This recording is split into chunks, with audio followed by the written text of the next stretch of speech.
And one of the most blatant things about these Illuminati bloodlines is they have no empathy. They have no ability to empathize with the consequences for others of their actions. That's why there are no limits. You know, pepper bombing Baghdad, to us, horrific, terrific emotional consequence. To them, nothing, just like a computer. And they are like computers. And to a large extent, that's why they are, some of them are so bright. You know, my computer on my desk can work things out quicker than I can in some areas where it's just, you know, working out to a program. It has no wisdom, it has no empathy, it has no heart or consciousness, but on a mental level it can work very quickly. And these people are very sharp mentally, there's no doubt about it. Some of these people are very sharp mentally, but they have no heart, no balancing qualities of consciousness. I'm convinced they're artificial intelligence. And when I look at someone like Kissinger, I mean, I see an artificial intelligence that has been created by a very, very advanced knowledge, and it looks just like you and me because that's the way we decode it, you know. And you know, again, Bill, when you're talking about the rituals and what have you, what are the rituals doing? It's all about creating a vibrational field. They're creating an energetic environment that allows these interdimensional entities to move into this dimension, at least briefly.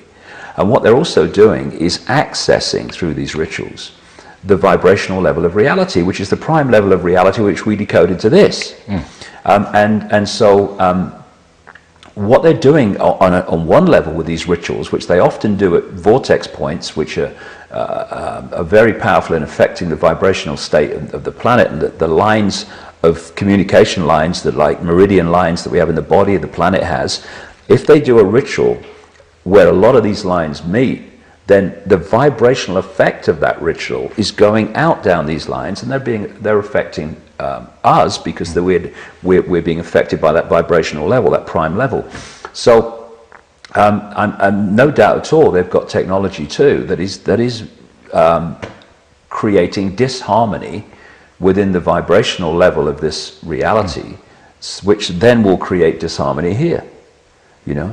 And the thing is, though, I remember this that scene in The Matrix, because people read things in different ways. I read Neo's journey as becoming conscious. I mean, I think that's probably what they meant, but that's the way I read it very powerfully. And there was a point where he's in a simulation with the Morpheus character, and Morpheus is explaining about the agents. Now, for agents, read people that you're talking about that have the ability to do incredible things within this reality because they understand how it works and they keep it from the people. Right. And people who watch The Matrix will remember the scene because the Agent Smith, is in freeze frame in this thing with a gun. And the Morpheus character says to Neo, people have emptied entire clips at them and hit nothing but air. But their strength and their speed is still based on a world based on rules. And because of that, they can never be as fast or as strong as you can be. Right. Because within this virtual reality, there are rules to the game. Some of them are called laws of physics and such like. Consciousness overcomes those laws, does not recognize them, is not entrapped by them. So as we become conscious, we move beyond the box that the controlling force is actually in. Because during my talks I put two boxes. One's got symbolically a reptilian on it, and a smaller one's got humans on it. What they've done, and the whole foundation of how it's been possible, because they're in a box, otherwise they won't be doing what they're doing. Absolutely. And if they're artificial intelligence, they're obviously in a box with a lid on that doesn't open. But they've managed to control human society by putting humans in a smaller box than they're in. Again, we come back, symbolic of the box, they're holding the ball on the bottom of the tank. As we become conscious, we go beyond their potential. And that's what they're terrified of. That female voice in the ayahuasca experience said to me, why do you fly in a plane when you're only flying through yourself? Right?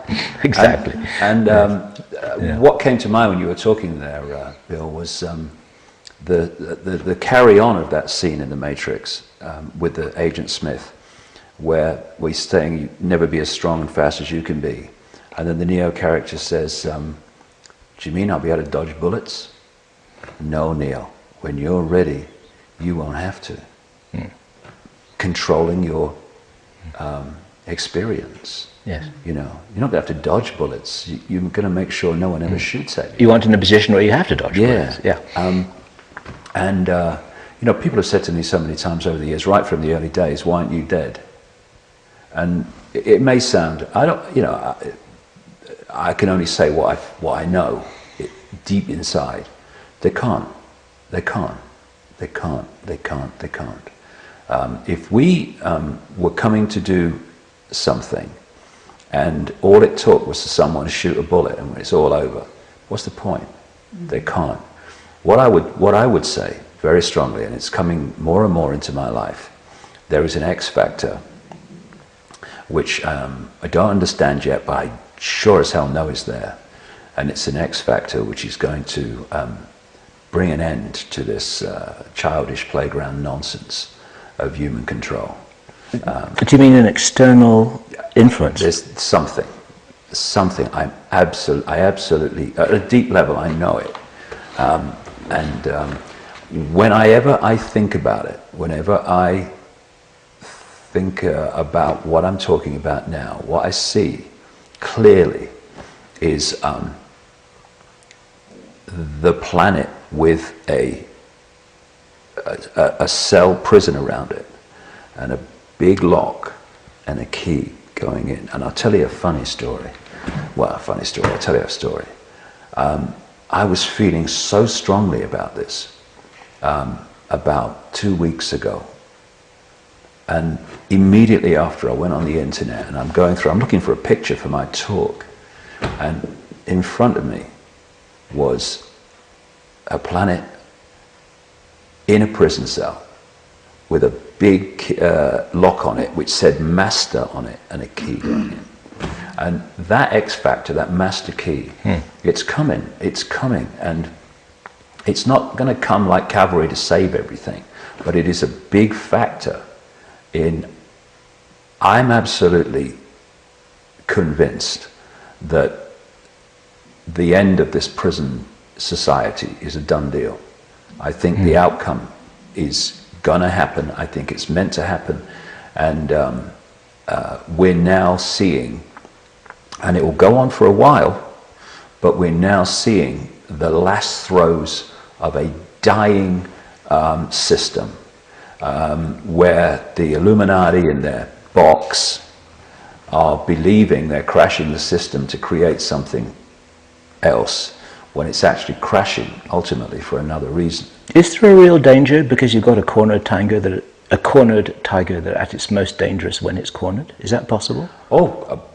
These people in their panic are going to thrash out in all bloody directions. But you know, that's just part of this transition from where we are to where we're going. And the thing is that, you know, you can look at the news and you can see the conspiracy moving on. In Britain, it's just getting ridiculous. But what you don't see on the news, and therefore it's not in your awareness, is how fast the awakening from the amnesic sleep is moving on.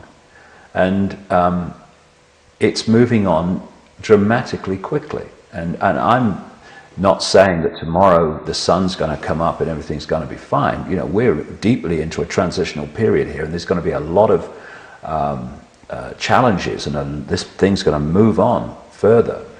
But the outcome, I think, is a done deal. This is going down, and then we can start to create a new society based on consciousness values rather than the limitations of mind. And I would just say this, because I think this is important from my point of view. It's important. I think, you know, there's a great danger that this 2012 thing is going to be a massive, massive diversion. It's a spiritual Y2K. That's what I've called it, actually, a spiritual Y2K myself. And me, of all people, who saw a psychic in 1990 and was told that vibrational change was coming, I, of all people, should be saying, yeah, look, 2012, that's it. It's more evidence, the vibrational change, the transformation. I cannot sync with that at all. And what's slightly concerning is that the number of emails I get, and other people I know who have websites get, of people saying, what's the point of doing anything, because it's all going to change in 2012. I mean, that's like Obama selling hope, which is always the horse in front on the carousel. No matter how fast you go round, you never get closer to the horse in front. That's what hope does. What hope is, especially in the way Obama uses it, and what Y2K 2012 has the deep potential of becoming, is a holding position, where people who could be doing something now just wait around. Again, what is 2012 symbolically? It's the cavalry coming. Exactly. Right? Yeah. Hey, the cavalry's here. It's not coming, it's here. Right. The cavalry needs to get on its horse, by the way, incidentally, and stop waiting for another one to come.